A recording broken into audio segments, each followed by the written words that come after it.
suppose the favourite thing of the boat would be the wheels. Dad's age now, and if he gets another 7, 8, 10 years out of boating, it's well worth the money.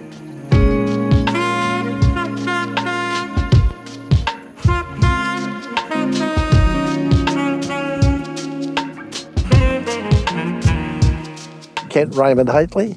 So I spent a lot of time on the East Coast and generally just boating and holidaying, wherever. It was a fairly relaxed life for me.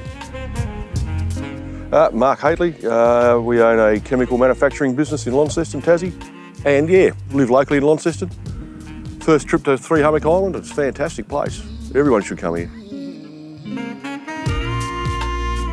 Well, we did a tour the first day. We went over and set a few cray pots, got a few fish. You got a nice snapper jack, so that was quite good. And the boys got some salmon and bits and pieces, some cray bait. And we came in here, we did a bit of a lap, toured up into Mosquito Sound, and that was quite an amazing little area. It's a beautiful place. And we came in here and we sort of drove the boat up and parked up and noticed this place, and yeah, it's fantastic, great job. Then yesterday, weather was a little bit more inviting, so we went out and the boys had a dive. We went out and had a fish. We got some nice flathead, really nice snapper and a nice gummy shark, a 5 and a bit foot gummy shark. And we all came back in and had a bit of lunch and parked up in this little bay and then did a lap around the island and back home.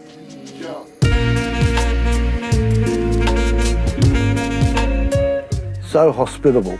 The house itself is all set out beautifully. It's very comfortable, but you've got all the facilities that you need there. We've got Casey, Mel and Sam. Sam's the son, and Sam was our initial contact. He brought us over. Great guy, good young fella. His knowledge of this area is second to none. Even his dad says, Casey said that Sam shows him what to do now, so. Casey Spinks, and we're the caretakers of Three Hummock Island. Only 4 months so far, but we've been coming here for years before, on and off, just camping and with the family. So this is Sam. He's my son, sort of half raised over here. I think he had over 100 trips here before he was 10, so he knows the place like the back of his hand. Three Hummock's a little island on the northwest tip of Tassie. It's about 50 kilometres from the mainland, and it's 73 square kilometres in area.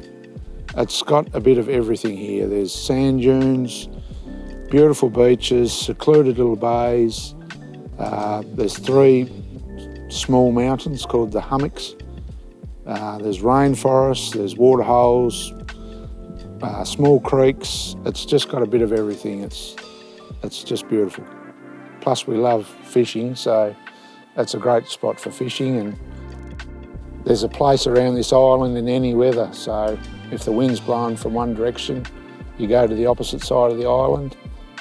There's no other place like it around here, so we just love it. Pretty remote spot. It's hard to get here, and it's always a problem by boat.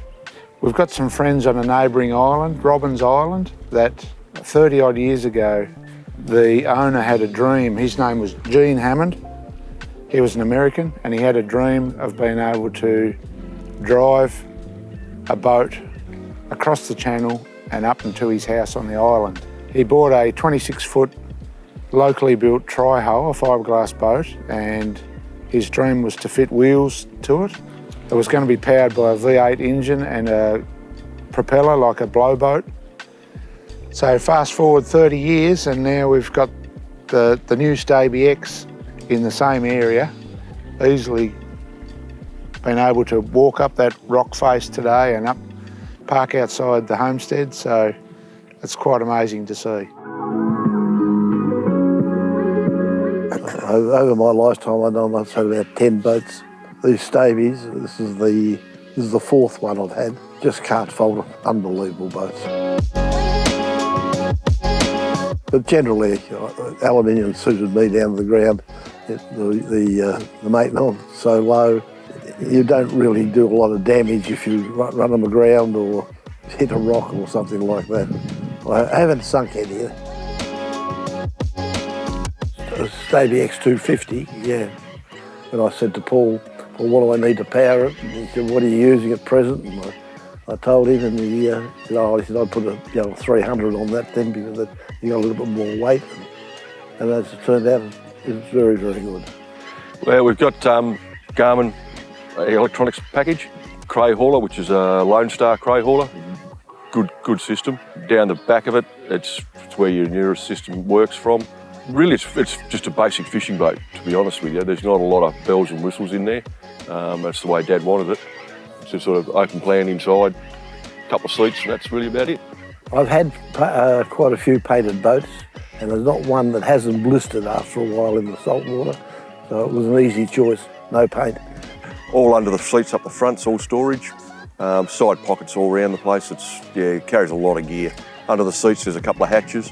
The back of the boat's got 2 drawers above the Anura system, and that's for fishing tackle and bits and pieces like that. So then you've got your bait board on top of that. It's where your motor sort of juts out, where your Briggs and Stratton for your Anura system. You're taking up a little bit of deck space there, but it's not too bad. The ride's very, very similar to a normal Stabi craft. Bit softer, I think. Yeah, because it's got a little fair bit of weight in it. So yeah, it helps the ride. Yeah, not a lot of slap in it, that's for sure. It's been really thought out very well because you can get to everything very easy. You can service it all very easy. So it's been well designed from that point of view. 300 litres. I would have preferred it to be 500 now. How often do I use it? It's another thing too. This trip's a fairly extended trip, distance-wise and everything. And of course there's no opportunities to refill, whereas most places you're coming into a port or a jetty or something somewhere along the way, and you can always top up. So it would have been nice to have another couple of 100 litres in it. The boat itself handles wonderfully. The hydraulics work beautifully, and it's a matter of timing. So as you're lifting your wheels and got your outboard fired up and going at the same time. So it really is just experience. It's pretty simple because we're in a large area here. So I fire up the motor for the hydraulics and the wheels. Very Briggs and Stratton, yeah. And turn it round. You've got a joystick in the boat, so the joystick controls your speed forward and reverse. When you hit the beach, drive the boat still in the water till you feel it's deep enough to put your outboard down to give it some assistance if you need it. Fire your outboard up when you've got enough water, and then retrieve your wheels and push off with your outboard. Yeah, you've got a camera there which is right up to your sounder, so you get a screen on your sounder showing you the wheel. So when you're taking it off the trailer or putting it on the trailer in particular, you can see where your wheels are, so you can just drive it up, and it just fits in where it should do. Fairly basically simple once you get the hang of it.